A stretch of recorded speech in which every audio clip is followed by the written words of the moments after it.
All right, so the first thing we need to do that we learned in order to work with APIs is to import the requests module.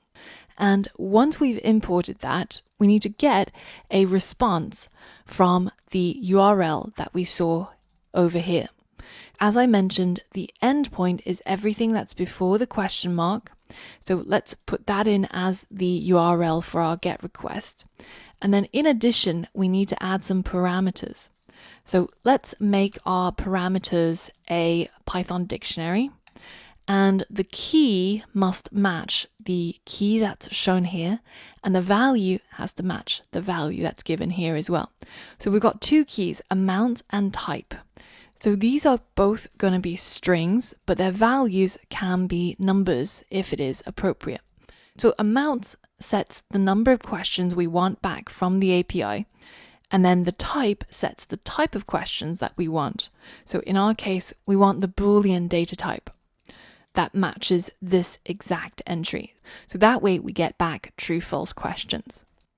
Now that we've done that, we can use this parameters dictionary as the params, and then we want our response to raise an exception if there were any errors.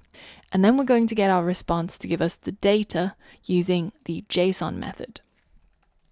If this is our data, let's go ahead and print it and see what it looks like. We can run this particular file, data.py, by right-clicking and just saying run data. And once it's done, you can see we printed out the data. And the part that we're interested in is the value of this key results, because it contains the list of questions. That's the only part we're interested in. So in order to tap into that, we have to add a set of square brackets and then pass in the key, which is called results. So let's put that as the key.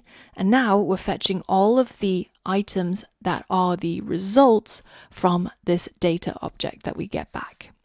So now if I run this again, you can see we now have a list of question objects, which each contains a dictionary, and it looks now pretty much identical to this structure that we had before.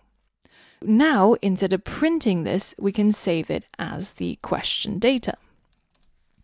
So now this question data has replaced this question data, and as I mentioned, we can run our main.py and it should now work just as it did before, but this time it's going to use questions that came from our API. The Cold War ended with Joseph Stalin's death, true or false? I think that's actually false. But notice how when we get the data back from the API, it's formatted in such a way that we've got certain symbols that have been encoded using this particular format, because all of this is meant to represent a single apostrophe.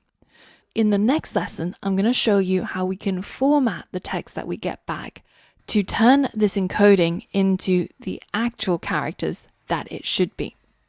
For all of that and more, I'll see you on the next lesson.